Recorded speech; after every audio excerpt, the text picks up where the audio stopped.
And once more, the basic concept here in chapter 23, section 3, that the purpose of government is to establish order, to provide security. But then finally, there are common goals that we can work together and accomplish as a community.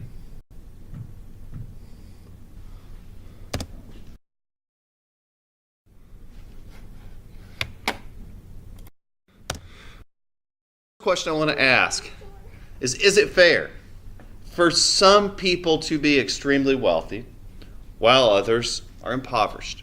And of course, my opinion, I suppose, is that it's not. It's not fair for this to be the case.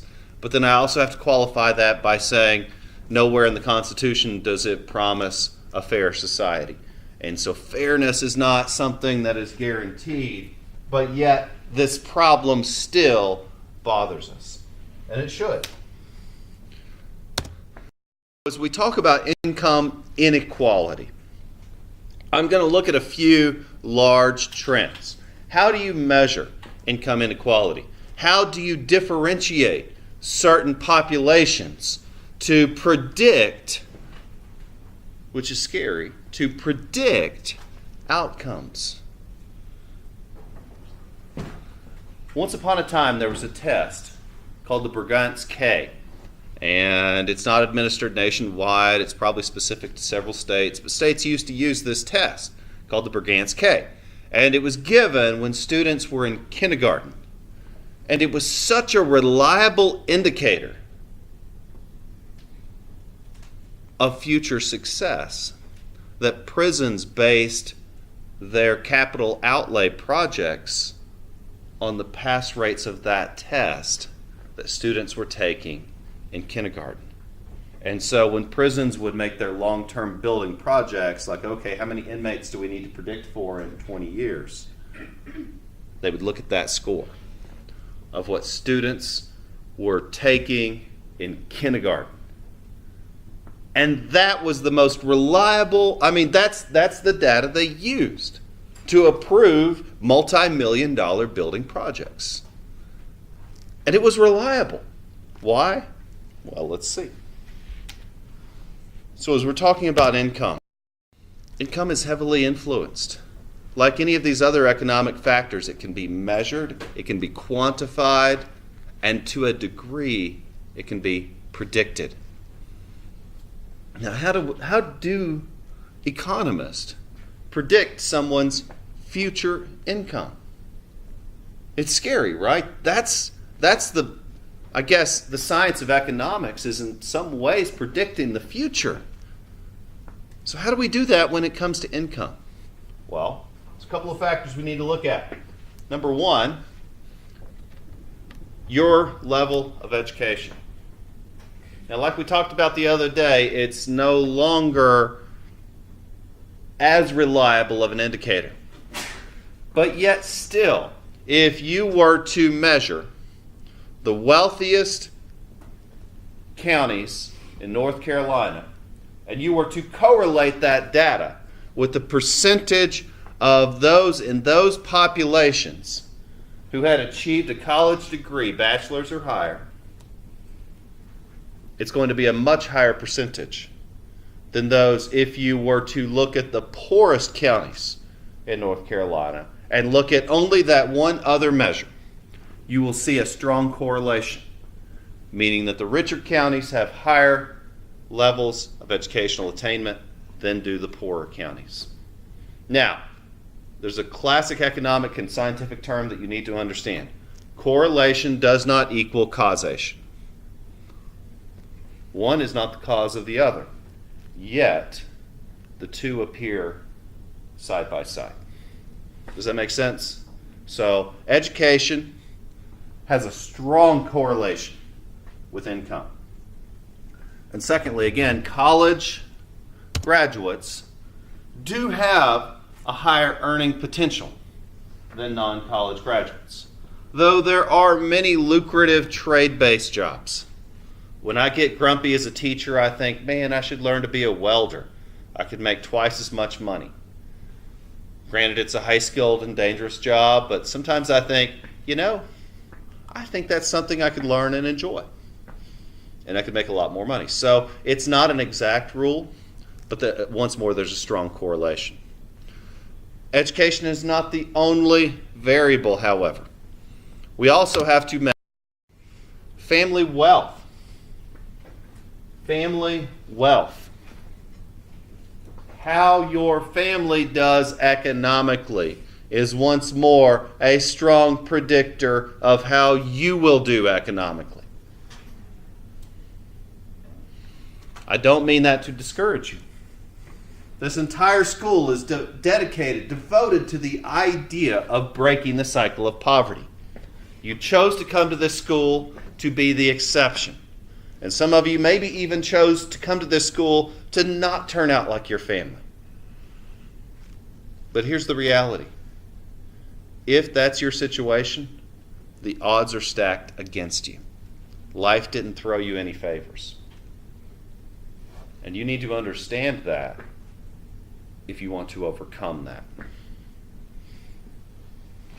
Lastly, discrimination. Discrimination. Again, economists look at these things in very cold terms. And what we have to understand, and we have to look at this coldly and dispassionately, but also consider the human element, that if you are an ethnic or racial minority, those populations experience higher levels of poverty and unemployment, underemployment than do Caucasian Americans. Why is that? Again, correlation is not causation. But what you need to understand is that is a reality. Now, the best general explanation I can give you for that is what we learned in American history. Is that when you discriminate, when you disparage an entire population of people for hundreds and hundreds and hundreds of years, what do you expect? That you're just going to take the chains off and they're going to go be rocket scientists? That you take the chains off and that people don't need help? That you can treat someone like dirt for hundreds of years? And even what you have to understand is there is past discrimination and there's present discrimination. And of course, we've talked about that to a great degree in these courses as well.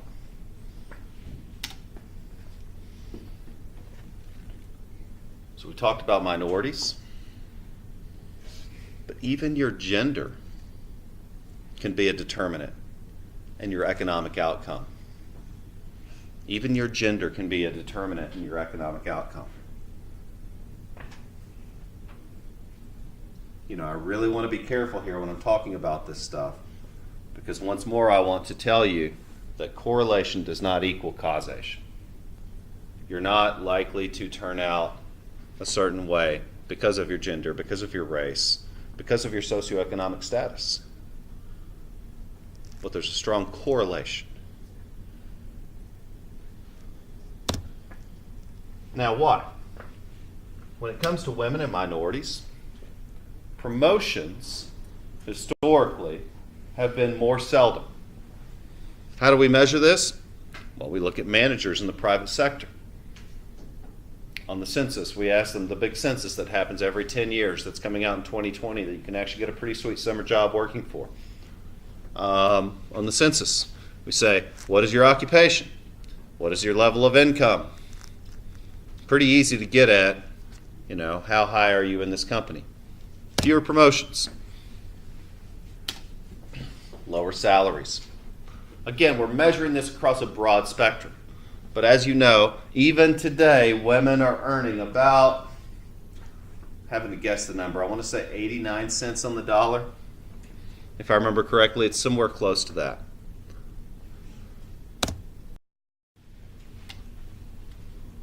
Now, how do we combat this? Do we shrug our shoulders and say, well, that's the world, it's not fair, sucks, but, well, that's life? Some have said that, sure. There are plenty that just say, well, that's life, shrug my shoulders and move on. You know, the Booker T. Washingtons, the cast down your buckets. But there are others who have fought this, the Du Bois, and won many significant victories. such as the Equal Pay Act of 1963, requires by law that men and women and those of any race, ethnicity, or gender are paid the same by law. But what we've also seen is that a law like this can be very difficult to enforce. But again, the law is a starting place. It gives us the legislative basis for movement. The Civil Rights Act of 1964, one of my favorite laws in all of American history, prohibits discrimination in a very broad way on the basis of race, religion, ethnic origin, or anything. Again, it's a very broad, encompassing law. But there's an inherent weakness to the law. Is it puts the burden of accountability on the victim. If you're discriminated against because of your race, because of your ethnic origin, because of your gender, because of your sexual orientation, because of your religion, and you never report it, is there a big brother out there looking out for you, watching and reporting on your behalf? There's not. And so the law is beautiful, but it still requires action.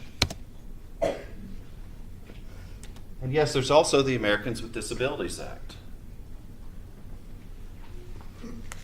And laws like this are why any videos that I publish, YouTube now transcribes them automatically. It's pretty cool.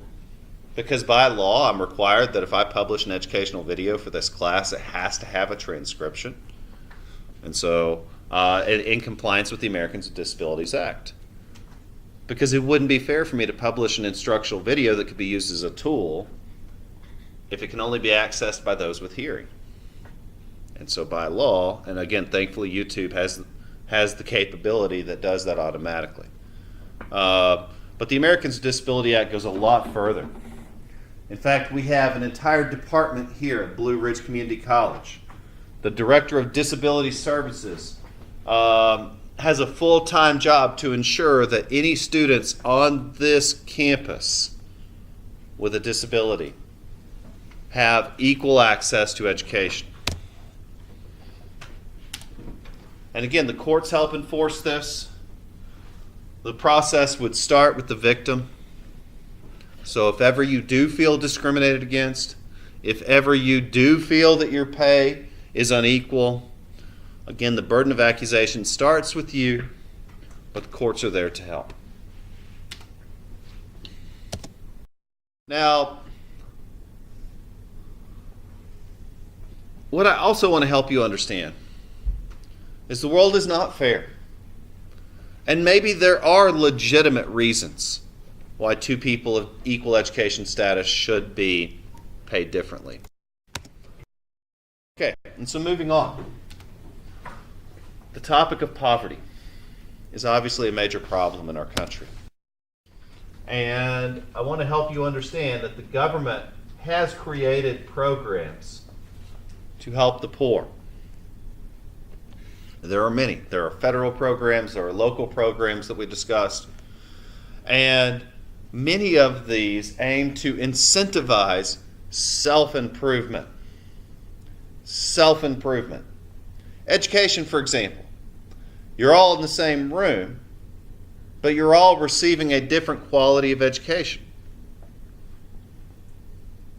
Some of you are motivated and learning and absorbing and growing. Some of you are not. The system incentivizes self-improvement. You'll get out of this class, you'll get out of any of your classes what you put into it. So if all you get out of this class is a feeling of self-pity, well, then you're going to grow greatly in the feeling of self-pity. But if you motivate and you work hard, then you might get something out of this class beyond what I had even intended. And you can use this school as a tool, as a launching pad to your next step. Or you can view this school as a prison, a place where you bide your time until you're done. That choice is up to you. Again, we provide the equal opportunity. In fact, that's the wording of the law that created high schools, Equal Opportunity Act. It's an opportunity. It's not an outcome.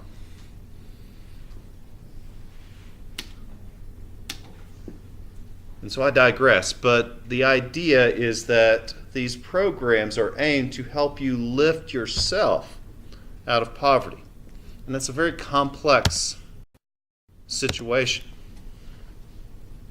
So, how do we determine who is eligible for which programs? Well, it's a case-by-case basis. I can go into the schools rubric a little bit. So, when you applied to come to this school, you were one of about, I remember your group, there were about 118 of you guys who all applied to come to this school. Roughly 44 of you got in. I don't remember the exact numbers of your freshman class, but I think it was about 44. So that means most of the students that applied did not get in, but you guys were some of the lucky few. So how did we pick you versus someone else who maybe applied but did not get in? Well, let me go into that a little bit. I don't want to get too specific with it because that's privileged information.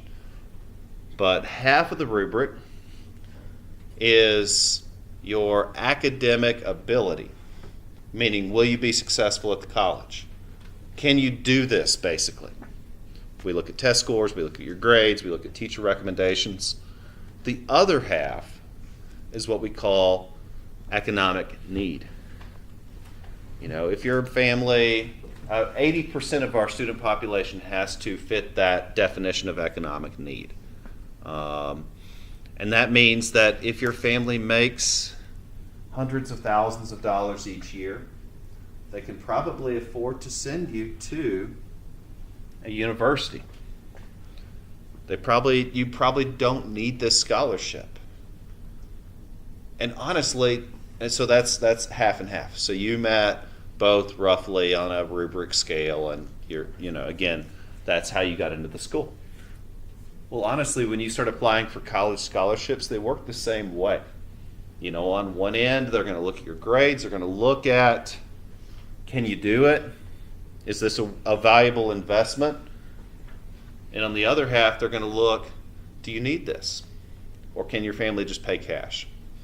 And so those types of guidelines are revised yearly, generally. And they're also based on need.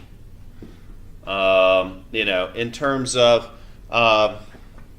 food stamps, they're based on a basic need to survive.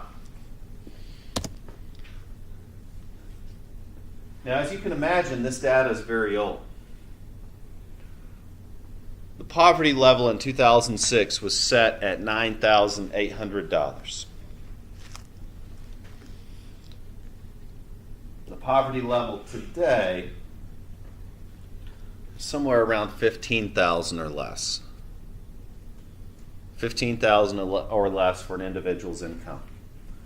And then for a family of four, that number could actually be quite a bit higher, and you would still fit within the poverty guidelines. Now, in 2006, under that guideline, there were roughly 37 million people in our country who were making less than $10,000 a year.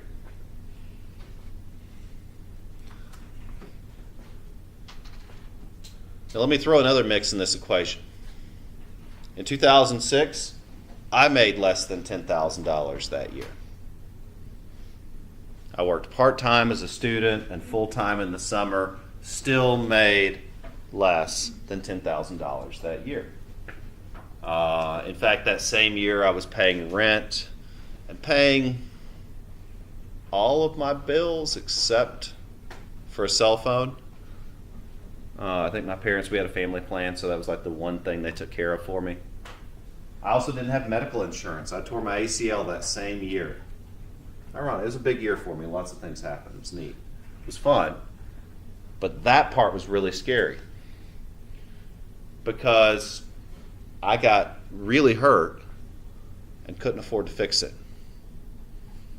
Which is another reason I really appreciate having this surgery, because now I got really hurt and I got it fixed.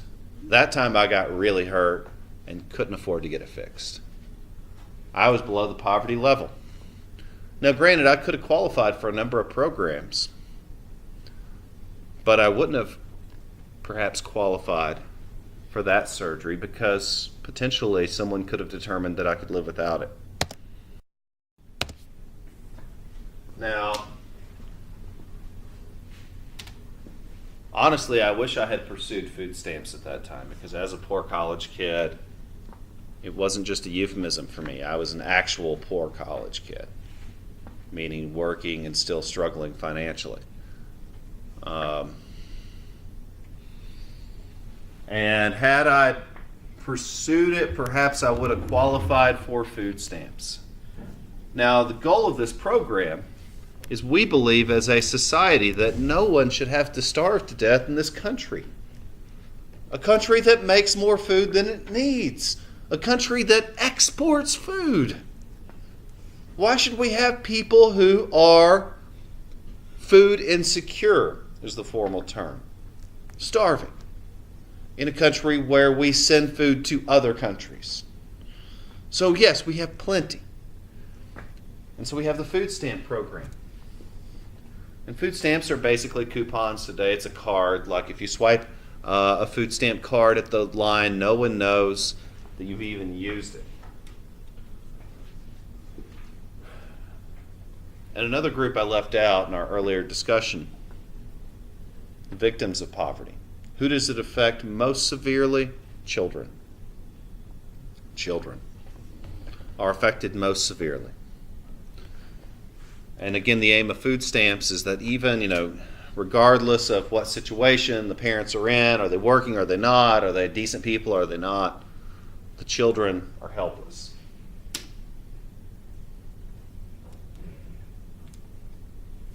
And so we have federal welfare programs as well. WIC, and you see this on the milk, on the bread, on the cheese, on the butter, etc. WIC stands for Women, Infants, and Children. It's a program to help very young children get the basic necessities. There's also supplemental security income. And this can be a base income, financial assistance for those in need. And it can even be given out on an emergency basis, like the temporary assistance to needy families. In the 1990s, welfare to work began, more popularly known as workfare. This is a program that required welfare recipients to work in exchange for some of these benefits. And so welfare to work is something you learned about in American history. And then finally, the progressive income tax. The progressive income tax. It's a system of taxation where the wealthy pay a higher percentage of their income than do the poor, as opposed to a flat tax. So for example, the state income tax in North Carolina is a progressive income tax. The sales tax is a flat tax. And so in theory, the sales tax hits the poor with a higher degree of their discretionary income. So it actually taxes the poor more heavily than it taxes the rich, as opposed to a progressive income tax. Next, there's the earned tax credit. See, what I want to get at is I don't want you to say, like, the government's doing nothing for people in my situation. In fact, the government's tried to do a lot. But many of these programs are underfunded. Like Bailey was saying, many of these programs could do more. But they're hampered by politics. They're hampered by people who don't want to pay more in taxes. But the Earned Income Tax Credit provides tax credits or cash assistance to those in need and helps about 20 million people annually. And so in terms of what is the best way to help someone, and I guess what I want to get at is that all of these have been implemented. We're working toward all of these different programs and solutions.